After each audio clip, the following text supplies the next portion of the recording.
Midweek motivation with Diana and Amanda. Welcome back to Midweek Motivations. Today we have a very special introduction to you, an intro to a series on how to learn to be an adult? Question mark? Is that kind of what it is? I'll turn it over to you guys. I have no advice on how to adult. Yeah, I'm not not doing it right. Probably. Nope. Adulting? Allegedly, I am now at an age that most people consider to be an adult. Oh, allegedly. Allegedly. Is there something happening up here? Yes. Oh my God. I'm a little distracted What's by going on? your headphone hair, but it's God. fine. Can you? Okay, we need Speaking of adulting, can we get a series of mirrors in here so that we can? Is that better? Is it the clip? It's the clip. The clip's it's fine. gotta go. Also, if you're an adult, I don't think you can wear butterfly clips Look, anymore. It's not an actual. Did you get it from butterfly. Claire's? Maybe. I just did go in Claire's actually not too long ago, and it made me feel man. real old. Yeah. Okay, look. There's a pocket.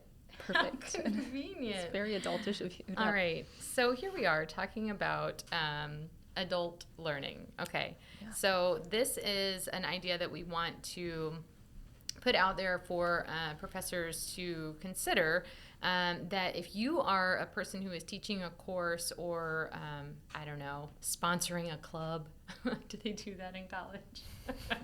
You should find out I should do before that. you give them tips. Ooh, buddy. Okay. Okay, so if you're a professor who is teaching courses with older students, juniors and seniors, graduate students, we are kind of like making a push here for you to start to shift your thinking and to treat them more like adult learners and to incorporate some of the principles of working with adult learners.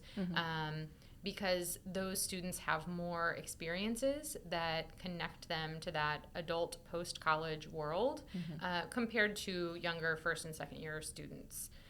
So think about your context, and before you decide if you're going to keep watching, consider whether, some of the students you might be working with might actually secretly be adults. Secret adults. Secret adults. I'm secretly an adult. I'm like Amanda and don't I even are know. secretly children. Well, no, I think everyone knows that we're Okay. children. We're We're secretly adults. Nobody knows that we're adults. So that's in secret. That's the I think thing. that's how it works. Yep, pretty sure. Anyways, yeah. So thinking about adult learning, do we want to bring up Malcolm Knowles at all? I think we should. Shout out to Malcolm. Shout out to Malcolm. So some of the things that he talks about with adult learners is that it needs to be applicable. Depends how fancy you are. Applicably nope. God, it's done. It's done. So it needs to be applicable to their life, their careers, what they're doing currently, the work they're doing. Think about your students that are juniors and seniors or grad students who are doing an internship right now, or they probably have a job. So how can they take what you are teaching them and apply it to their job or their internship, like the real world and what they're doing right now? That is what adult learners need. They need to be able to take those skills and transfer them into what they're doing outside of the classroom. So that's one of the tips that I would say to think about as you're building your lessons around adult learners. Sure. And then Next. closely related to that, giving opportunities, building in opportunities within your class for hands-on practice or application. I know that some of our professional schools are really good at this.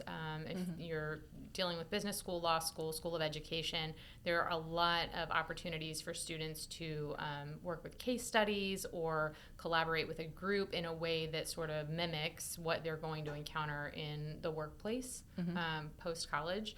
But that's a strategy that you might consider pulling in as an adult learning strategy if you're working with older students. All right. So in closing, concisely polished first draft. The first time, Roy's going to have almost no editing with this episode.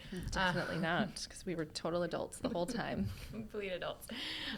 When you're thinking about your teaching context, if you know that you are working with a lot of students who are out there having some of those professional experiences or close to having some of those professional experiences, start to shift some of your strategies toward pulling in those adult learning practices, which is to give them lots of hands-on practice, make everything applicable. Yes. There we go. Crushed Got it. and to respect students' professional experiences as they've acquired them through internships or work outside of the classroom. Yeah, I think that was a great summary. Thanks. Great job. Thanks. I was learning from Grace. You were? She's really good at summarizing. Oh, yeah, she is really good at that. She's such an adult. Such an adult. Midweek motivation. With Diana and Amanda.